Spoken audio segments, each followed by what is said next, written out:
Yo no pretendo jamás dañar la delicadeza de los sentimientos religiosos de ningún católico. Dios me ha permitido recorrer más de 34 países predicando las buenas nuevas del reino de Dios. No me meto con los católicos, no quiero dañarlo, no quiero ofenderlo. Pero si usted le pregunta a cualquier satanista, si usted le pregunta a cualquier aspirante al satanismo, ¿qué relación tiene el catolicismo y el satanismo? Te dirá que caminan mano a mano. Un mismo altar sirve para las dos cosas. Si de algo le doy gracias a Dios, es que en su misericordia nos sacó de allá. Y ahora adoramos a Dios en espíritu y en verdad. Pero los ídolos, no importa de qué tamaño sean, en sí son muertos. No importa de qué material estén hechos, si son de oro, de plata, de bronce, de madera o de barro, son muertos. Aleluya al Señor. Yo quiero dar testimonio de cómo Cristo sacó mi vida de los tenebrosos y oscuros caminos del satanismo. La Biblia nos enseña que hay dos reinos espirituales invisibles al ojo humano. Sin embargo, estos reinos son reales y están latentes en cada rincón de la tierra. Uno de estos reinos es el reino de las tinieblas. En ese reino hay un máximo líder que ejerce control. Su nombre es Satanás, el diablo. Satanás no es un cuento de hadas. Satanás no es producto de la imaginación de los hombres. Satanás no es invento de los concilios eclesiásticos. Satanás es un personaje real y verídico. La Biblia dice que Satanás no opera solo en la faz de la tierra. Él está seguido de millones y millones y millones de demonios. Los demonios son espíritus ultradimensionales. La Biblia califica a los demonios como espíritus inmundos, perversos, blasfemos, lascivos. Así los califica la Biblia.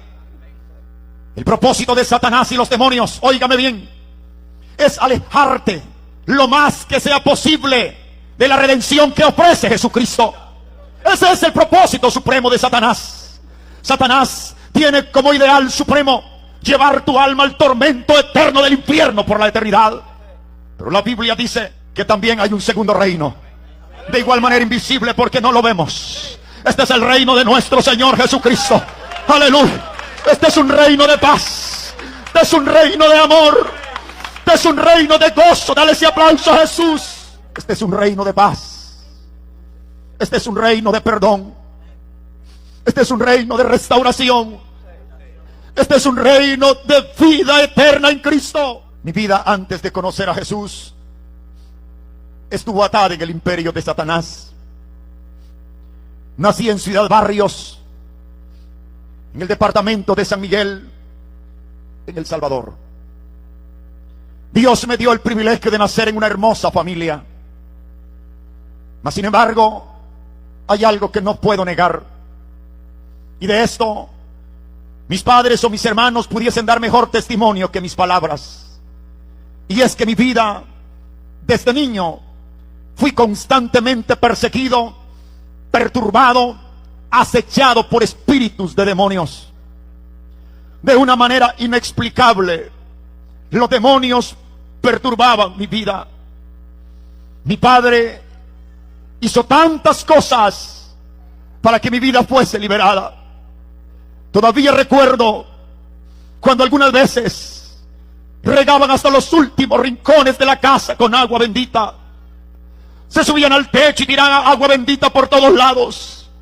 Ah, si la gente entendiera que los demonios solamente se sujetan a un nombre, y este es el nombre de nuestro Señor Jesucristo. No hay otro nombre. Mi padre solamente daba una respuesta al problema que yo sufría. Dice papá que cuando él contrajo matrimonio con mi madre, el mayor deseo de ellos era procrear un hijo varón en su matrimonio. Se dio el caso que el primer embarazo de mi madre al nacer fue una hembra. El segundo embarazo de mamá al nacer fue otra hembra. El tercer embarazo de mi madre al nacer fue otra hembra. Dice mi padre que cuando habían 3 niñas en el matrimonio, ellos se desesperaron porque el varón que tanto anhelaban no llegaba. Entonces dice mi padre que él fue y se arrodilló ante la imagen de Jesucito de rescate. Y de rodillas ante aquel ídolo, mi padre hizo un pacto. Y entre otras cosas dice que le dijo: si me das un hijo varón, prometo traerte una cadena de oro con un toro como dique al cuello. Además, dijo mi padre, ese varón será consagrado como sacerdote. Ese fue el pacto que mi padre hacía de rodillas ante un ídolo. Dicen mis padres que ellos estaban seguros que su cuarto hijo sería ese varón que habían pedido aún con juramentos ante un ídolo. Pero para sorpresa de mis padres, el cuarto embarazo de mamá al nacer fue otra hembra. El quinto embarazo de mamá al nacer fue otra hembra. El sexto embarazo de mamá al nacer fue otra hembra. El séptimo embarazo de mi madre fue otra hembra. Tengo el privilegio de tener 7 hermanas. Hoy que conozco el evangelio entiendo que en todo aquello no había coincidencia ni casualidad. Hoy comprendo que era Dios tratando con mi padre. Era Dios queriendo arrancar aquella venda de idolatría que cegaba a mi padre. Era Dios diciéndole, para que te convenzas que Jesucito el rescate es muerto, no tiene poder alguno, no podrá contestar tus juramentos, no podrá contestar tus peticiones. Solamente hay un Dios todopoderoso que hizo los cielos y la tierra, y los que a Él le claman tienen respuesta. Hay un aplauso de alabanza al Señor. ¿Cuántos creemos que nuestro Dios vive? ¿Cuántos creemos que nuestro Dios contesta nuestras oraciones? Dale un aplauso al Dios del cielo. Jehová vive, Jehová de los ejércitos vive. Y Él dice, clámame y yo te responderé. Pero los ídolos, no importa de qué tamaño sean, en sí son muertos. No importa de qué material estén hechos, si son de oro, de plata, de bronce, de madera o de barro, son muertos. Si el tiempo me lo permite, esta noche le voy a explicar cuál es el poder que opera tras los ídolos. El 8º embarazo de mi madre al nacer fue un varón. El 9º embarazo de mamá al nacer fue otro varón. El 10º fui yo. Somos 10 hijos en el matrimonio, todos vivimos. Tengo 9 hermanos. Mas sin embargo, dice mi padre, desde la noche que mamá me dio a luz se dieron cosas nunca antes vistas en la casa. Fue como si yo nací arrastrando una maldición de idolatría. Fue como si a partir de esa noche los demonios se apoderaron de la casa de mi padre. Tal vez nadie pudiese entender lo que yo sufrí cuando niño. Yo recuerdo perfectamente cuando tenía 4, 5, 6 años de edad. Cada tarde cuando el sol se ocultaba, yo me arrinconaba a llorar. Para mí era un infierno vivir en la casa de mi padre, en aquel constante acecho de demonios. Por esa razón, al cumplir 6 años de edad, abandoné la casa de papá. Me fui de la casa. Fue imposible continuar viviendo. Una de mis hermanas mayores contrajo matrimonio y ella vino a vivir a la colonia Ciudad Jardín de San Miguel con su esposo. Mi hermana sabía cuánto yo sufría en casa de mi padre. Mi hermana fue y habló con mi papá y le dijo, papá, permíteme que Adán se vaya conmigo a San Miguel. Yo deseaba huir de la casa. Papá dijo, está bien, vete a la ciudad de San Miguel, pero vas a ir a estudiar. Vino mi padre y me matriculó en la escuela Niño Jesús de Praga, una escuela sumamente católica. Mi padre seguía creyendo que la educación religiosa me iba a beneficiar. Nunca olvido que vinieron a dejarme a los pies de la madre mayor, la niña Chilita. Ella me enseñaba a rezar todas las mañanas y todos los mediodías. Repito, solamente hay un nombre ante el cual los demonios se sujetan. Solamente hay un nombre en el cual está todo el poder, en el cielo, en la tierra y debajo de la tierra. Jesús es el Señor. En aquella escuela los años comenzaron a pasar, pero aquella influencia de demonios no se apartaba de mi vida. Cuando cumplí 12 años de edad, un vecino a la casa de mi hermana, él era bastante mayor de edad, nunca olvido a Julio César. Julio vino un día y me dijo, Adán, necesito hablar urgentemente contigo. Quiero que llegues a mi casa después de medianoche. Recuerdo esa noche cuando llegué a la casa de mi vecino. Cuando entramos a su cuarto, de una de gavetas así él sacó unas barajas. Yo nunca en mi vida había visto el tarot. Mas sin embargo el tarot es una baraja que se usa para invocar espíritus ultradimensionales, para consultar a los demonios. Cualquiera de las 2 barajas del tarot que se usen tienen el mismo propósito. Mi amigo sacó una baraja del tarot y la puso en una mesa. Luego llenó un vaso cristal con agua y lo puso en la parte izquierda. Y me dijo, solo te pido que me ayudes. no apartes tu mirada de ese vaso lleno de agua, porque no podremos tocar las cartas, dijo mi amigo, hasta que ellos vengan, hasta que ellos estén con nosotros. Y cuando ellos vengan, me dijo, se van a tomar el agua que está dentro del vaso. Yo pensé que esperábamos a alguien más, y le dije, ¿quién más va a llegar acá? Y él me dijo, vendrán espíritus del más allá, vendrán demonios, no podremos tocar las cartas hasta que ellos se manifiesten. Me dio risa, pensé que aquello era una perfecta locura, pero te garantizo, quizá no habían pasado ni 7 minutos cuando yo comencé a sentir una presencia rara en aquel cuarto. Yo sentía que mi piel se erizaba. Yo comencé a sentir una presencia extraña que envolvió mi cuerpo. Y al estar viendo aquel vaso de agua, el nivel comenzó a bajar lentamente dentro del vaso. Era como si el vaso estaba roto y el contenido se escapaba. Mi piel se erizaba. Cuando no quedó ni una gota dentro del vaso, mi amigo dijo, y ellos están acá, podemos jugar las cartas. Ahí comencé a conocer la quiromancia. Ahí comencé a conocer la macromancia. Ahí comencé a conocer cómo invocar espíritus del más allá a través de la figura del tarot. Un año más tarde, cuando yo tenía 13 años de edad, viví un desengaño en la ciudad de San Miguel. Nunca me imaginé explotar. Nunca me imaginé levantarme de aquella situación tan desesperante. 13 años de edad. Y lo digo así, porque yo llegué a un tiempo en que los demonios ya no me dejaban dormir. A veces durmiendo me iba y despertaba en enormes sobresaltos. Yo oía voces de demonios que me hablaban al oído. Y los demonios me decían, levántate, mátate, suicídate, quítate la vida. Tú no vales nada, tú no sirves para nada. Eso me lo repetían los demonios noche a noche, a cada rato. La Biblia dice que el diablo es homicida desde el principio. La Biblia dice que el diablo vino a hurtar, a matar, a robar y a destruir. Pero también dice la Biblia que Jesucristo vino a deshacer las obras del diablo. Jesucristo vino para que todo aquel que en él cree no se pierda, mas tenga vida eterna. Recuerdo una noche, confundido, desesperado. Yo muchas veces había buscado la Gillette con la que mi cuñado se afeitaba, con la intención de romperme las venas y morir, hasta derramar la última gota de mi sangre. Dios sabe, siempre me hizo falta el valor para hacerlo. Pero una noche, desesperado, en medio de aquella confusión demoníaca, yo abrí la puerta de la casa y comencé a caminar hacia la falda del volcán. Nunca olvido que pasé unas inmensas propiedades de un terrateniente que había ahí, el doctor Paniagua. Y después de tanto caminar, tropecé con un cerco de hilo de alambre. Aquel cerco quizás tenía unas 6, 7, 8 hebras de alambre. Al llegar a aquel alambrado me tomé con toda mi fuerza de los hilos de alambre y me tendí a llorar. Era medianoche. De repente yo podía oír como las gotas de mi sangre caían a mis pies. Las púas del alambre habían roto mis manos. Aún llevo cicatrices donde esa noche mis manos fueron perforadas por aquellas púas de alambre.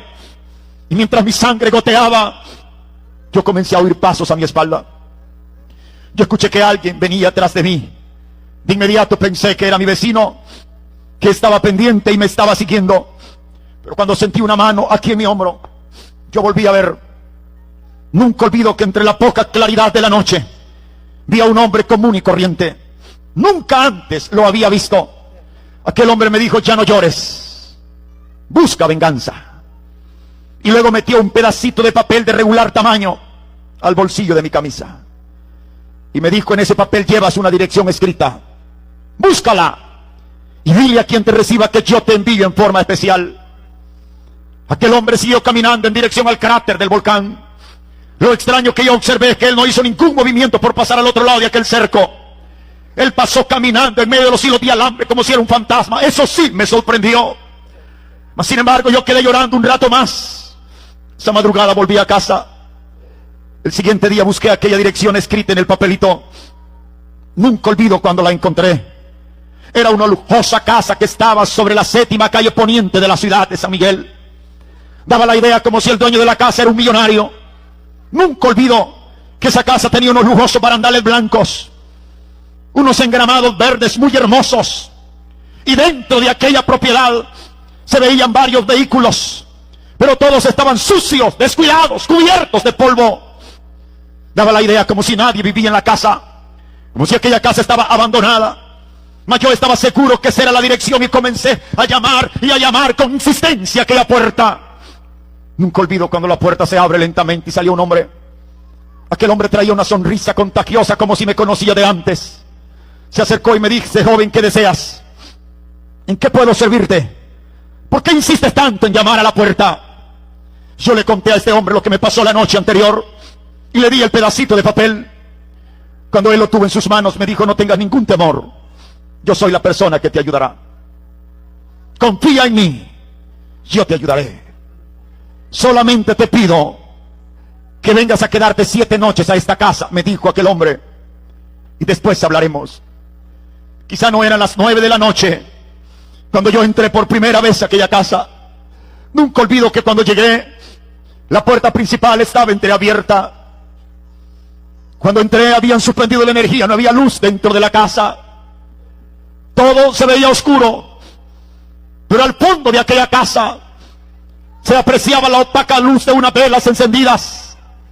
Yo creí que dentro de aquel cuarto estaba el hombre que me había recibido esa mañana, y me dirigí al cuarto. Cuando entré, encontré la forma de un pequeño altar rodeado de velas encendidas, pero no había nadie en el cuarto. Yo me senté a esperar que él llegara, mas él no llegó. Como a las 12 de la noche, aquellas velitas se fueron apagando de una en una porque se iban terminando. Quedé completamente solo en aquel cuarto. En completa oscuridad, no se veían ni mis manos. Allí amanecí. Esta experiencia me sucedió la primera, la segunda, la tercera, la cuarta, la quinta, la sexta noche. En la 7ª noche, cuando yo entré, nunca olvido que estaba aquel hombre que me había recibido 7 días atrás sentado en una silla. Traía 2 libros de regular tamaño. Y aquel hombre me dijo: te felicito porque viniste puntualmente en las noches anteriores. No me has visto, me dijo, mas yo estuve todas las noches aquí contigo. Entonces se identificó y me dijo: yo soy el profesor Fronteras, soy de México y soy el representante de la iglesia satánica en El Salvador. Cuando este hombre me dijo estas palabras, hermano, aquella experiencia que yo había tenido en el cuarto con mi vecino cuando él invocó demonios volvió a repetirse. Yo sentí como si una presencia oscura del infierno envolvió mi cuerpo. Yo sentí que toda mi piel se erizaba. No tengo palabras para explicarte lo que yo sentía esa noche. Esa noche el profesor Fronteras no paró de darme una terapia intensiva, un bloqueo psíquico consciente. Él trató de concientizarme toda la noche. Me dijo el profesor: yo quiero que te quedes conmigo. En estos libros, me dijo, se encuentran los poderes dimensionales del más allá. Aquí están las facultades del más allá. Tú debes conocerlas. Pero yo no puedo elegirte. Recuerdo que me dio papel, me dio lápices. Él se levantó y en un pequeño pizarrón escribió 3 preguntas tomadas de uno de los libros. Y luego me dijo: pídele por escrito a Satanás que te acepte. Imagínate que lo conoces. Con tus propias palabras, pídeselo por escrito. Eso sí, me dijo, esas 3 preguntas que están escritas en el pizarrón, inclúyelas al centro de la carta. Cada una de las preguntas estará seguida de un espacio en blanco. Esa madrugada yo terminé aquella carta. Esperé el día indicado que el profesor señaló.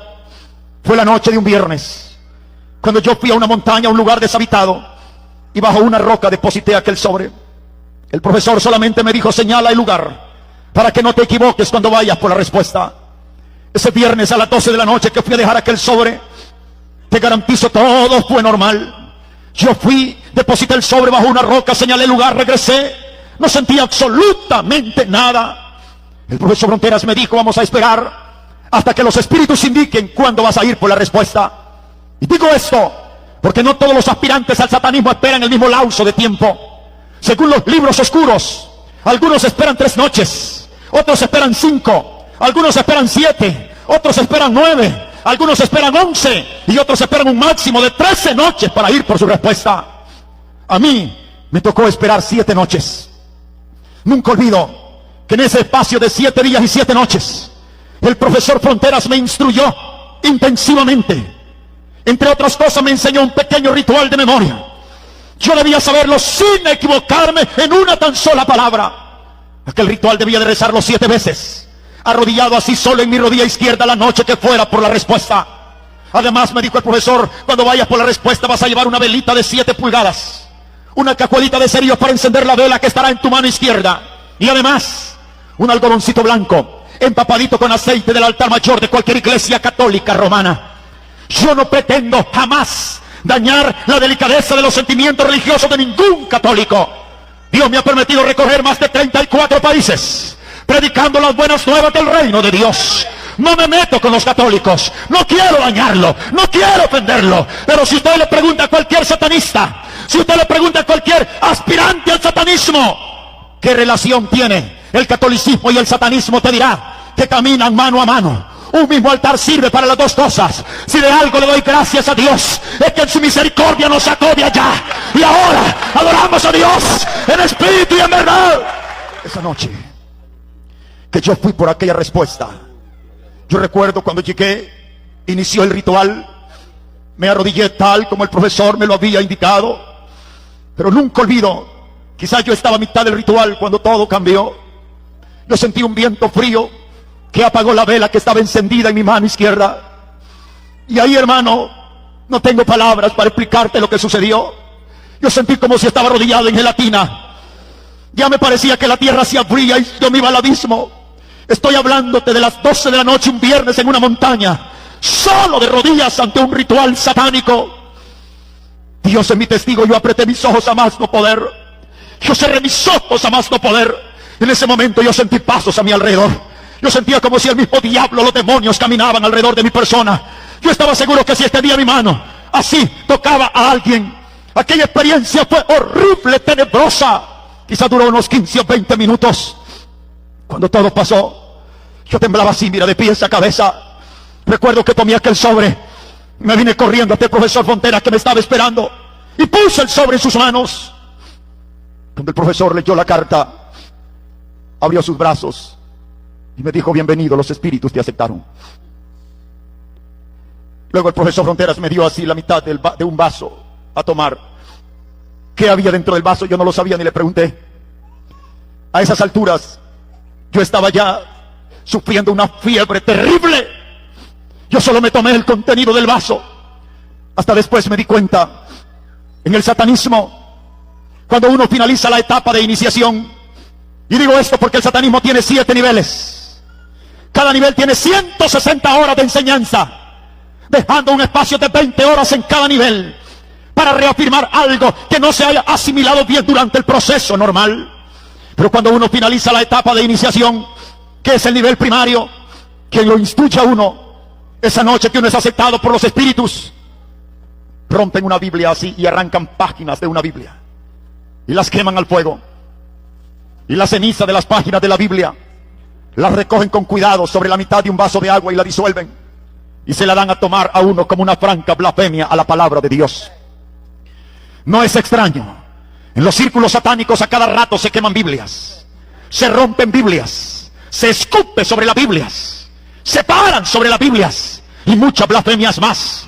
Hoy que conozco el Evangelio, el Espíritu Santo me ha dicho: no importa lo que los brujos hagan con la Biblia, no importa lo que los satanistas hagan con la Biblia, pueden quemar las Biblias que quieran, pueden romper las Biblias que les dé la gana, mas el poder del Evangelio no hay quien lo detenga en la faz de la tierra.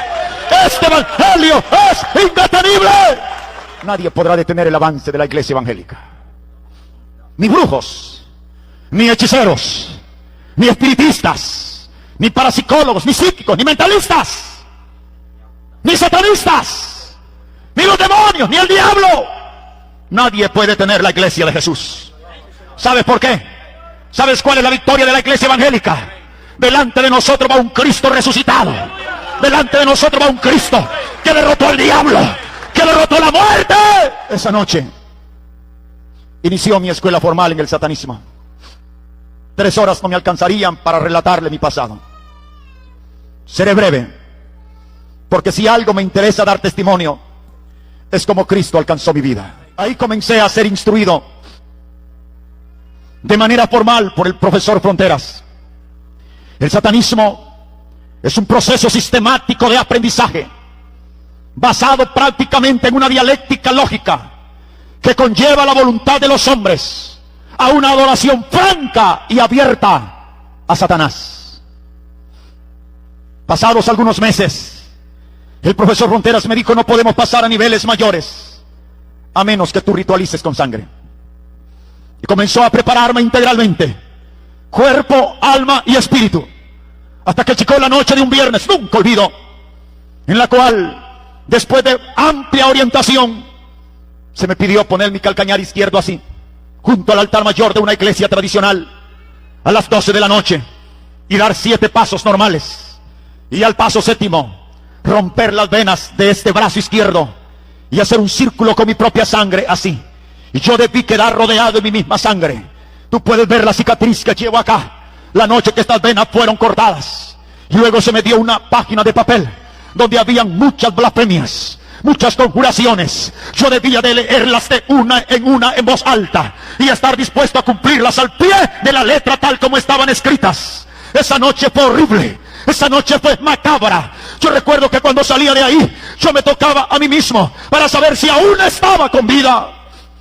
Llegué después de la 1 de la madrugada al profesor Fronteras. Cuando yo llegué a él, todavía caían gotas de sangre por las puntas de mis dedos. No paraba de salir sangre de las venas que se habían cortado esa noche. Aún así, esa noche, el profesor marcó mi cuerpo con tatuajes imborrables. Y digo imborrables porque los tatuajes que le hacen aún en el satanismo se los hacen con fuego al rojo vivo. El primer tatuaje está acá, tú puedes tocarlo. Me lo hicieron con una varilla de hierro al rojo vivo, la cruz invertida. Este es la primer emblema del satanismo. Esa cruz invertida también está lacerada con fuego aquí, sobre mi corazón. El siguiente tatuaje está aquí en mi pierna izquierda, el famoso pentagrama satánico, a través del cual se invocan demonios. El siguiente tatuaje está en toda mi espalda izquierda acá. Esta es la imagen de Satanás. Este es un ángel hermoso que en esta mano así tiene una calavera. En la otra mano derecha tiene una cruz invertida. Por respeto, no me quito la camisa para enseñarte todos estos tatuajes. El profesor Fronteras me decía: desde esta noche debes de saber que ese ángel que llevas en la espalda es Satanás. Esa calavera que Satanás tiene en la mano izquierda es Jesucristo. Y esa cruz en la mano derecha de Satanás representa que Satanás mató a Cristo. Y cuando lo mató, lo mandó de cabezas a lo profundo del infierno. Dije hace un momento que el satanismo es una enseñanza basada en una dialéctica lógica. El satanismo, me decía el profesor Frontera, debe de saber que lo más estúpido de Dios fue haber mandado a Cristo a la cruz. Porque Cristo murió como un fracasado. Cristo murió como un cobarde. El peor fracaso de Dios es la muerte de Cristo, dice el satanismo. Y ellos dicen: dame tú la respuesta.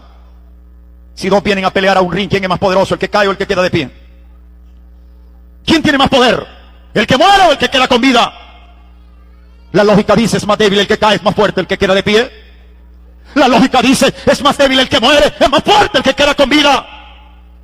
El satanismo dice: Jesús subió al ring a pelear con Satanás. Jesús cayó, Satanás no. Jesús murió, Satanás no. Y te enseñan y te meten por cada poro de tu cuerpo que el diablo es el campeón. Y te hacen creer y confesar que Jesucristo es el peor fracaso de Dios. Yo voy a explicar esto de acuerdo a la Biblia, porque de acuerdo a la Biblia no voy a negar: la muerte de Jesucristo es una doctrina del Evangelio. Jesús murió, es cierto, pero es mentira del diablo que Jesús murió peleando en un ring con el diablo. La Biblia no lo enseña. La Biblia no lo enseña. En el satanismo te dicen que Jesús murió peleando frente a frente con el diablo. No es cierto. La Biblia dice que Jesucristo voluntariamente se ofreció en la cruz del Calvario. Nadie lo obligó. Él fue como cordero mudo llevado al matadero. Jesús murió porque ya no había ninguna esperanza de salvación para la humanidad. Jesús murió para que todo aquel que en él crea no se pierda. Jesús murió para que tú y yo tengamos vida eterna. Jesús murió en la cruz por amor al borracho, por amor al drogadicto, por amor a la lesbiana, por amor al homosexual, por amor al delincuente, por amor a la prostituta, por amor a los mareros y pandilleros, por amor a ti, por amor a mí. Jesús muere por amor. En el satanismo cada noche te dicen miles de veces: Jesús murió. Jesús murió, Jesús murió, Jesús murió, Jesús murió. Pero nunca te dicen que resucitó.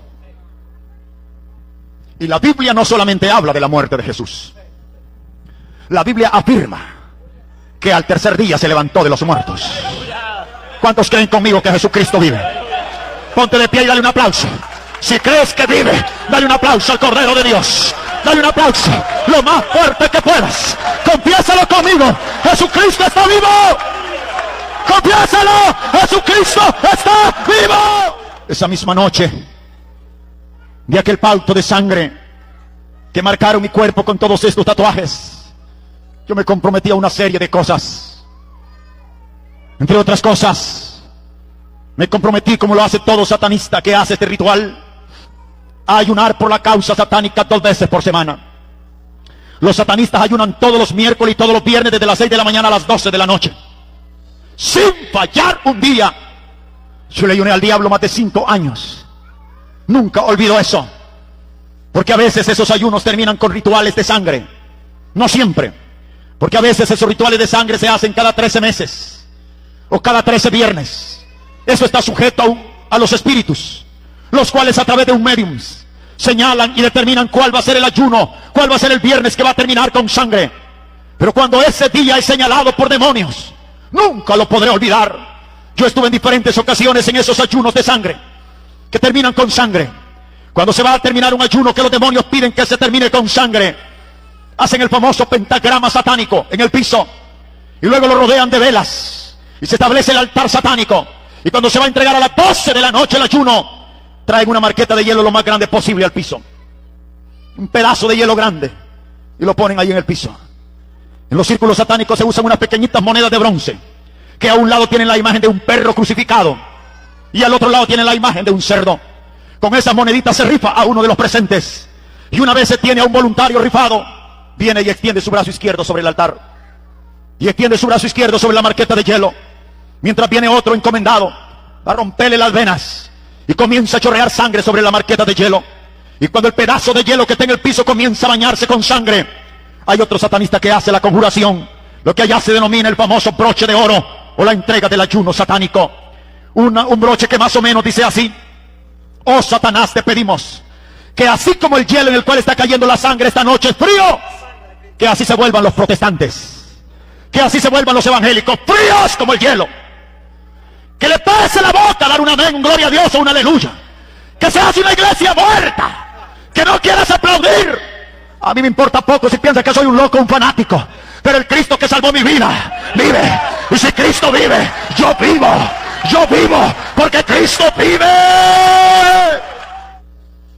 A mí me tocó muchas veces ser donante voluntario de sangre. Si tú ves solamente esta mano izquierda, tiene más de 15 cicatrices. Aquí están las cicatrices grandes, las diferentes veces que mis venas fueron cortadas. Nunca olvido una noche en un ritual satánico, este dedo, mira, me quedó en un hilo. Aquí puedes ver la cicatriz desde acá hasta acá.